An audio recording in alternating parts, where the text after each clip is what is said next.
Aidekunle was a very famous king of Old Town, Okaba. He was frequently at war and was always successful, as he was a most skillful leader.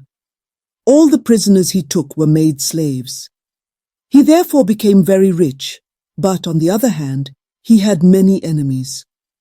The people of Itu in particular were very angry with him and wanted to kill him, but they were not strong enough to beat Adekunle in a pitched battle, so they had to resort to craft. The Itu people had an old woman who was a witch and could turn herself into whatever she pleased.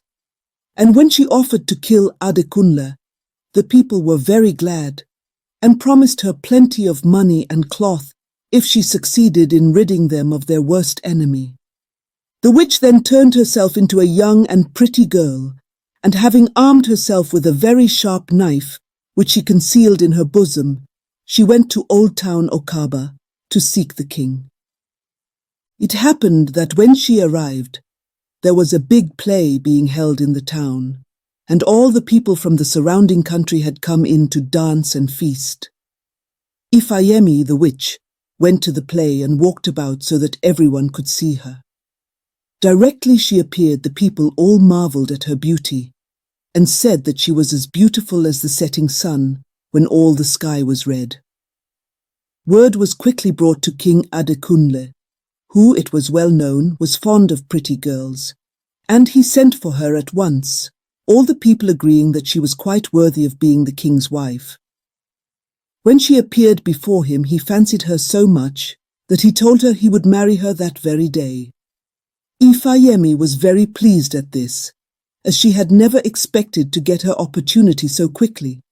She therefore prepared a dainty meal for the king, into which she placed a strong medicine to make the king sleep, and then went down to the river to wash. When she had finished, it was getting dark, so she went to the king's compound, carrying her dish on her head, and was at once shown in to the king, who embraced her affectionately. She then offered him the food which she said quite truly she had prepared with her own hands.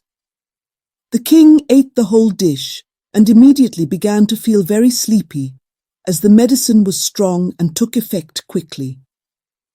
They retired to the king's chamber, and the king went to sleep at once.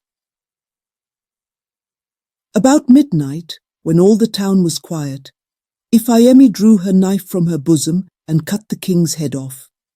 She put the head in a bag and went out very softly, shutting and barring the door behind her. Then she walked through the town without anyone observing her, and went straight to Itu, where she placed King Adekunle's head before her own king. When the people heard that the witch had been successful and that their enemy was dead, there was great rejoicing, and the king of Itu at once made up his mind to attack Old Town Okaba. He therefore got his fighting men together and took them in canoes by the creeks to Old Town, taking care that no one carried word to Okaba that he was coming. The morning following the murder of Adekunle, his people were rather surprised that he did not appear at his usual time, so his head wife knocked at his door. Not receiving any answer, she called the household together, and they broke open the door. When they entered the room, they found the king lying dead on his bed, covered in blood, but his head was missing. At this a great shout went up, and the whole town mourned. Although they missed the pretty stranger, they never connected her in their minds with the death of their king, and were quite unsuspicious of any danger, and were unprepared for fighting. In the middle of the morning, while they were all dancing, crying, and drinking palm wine, the king of Itu with all his soldiers attacked Old Town, taking them quite by surprise.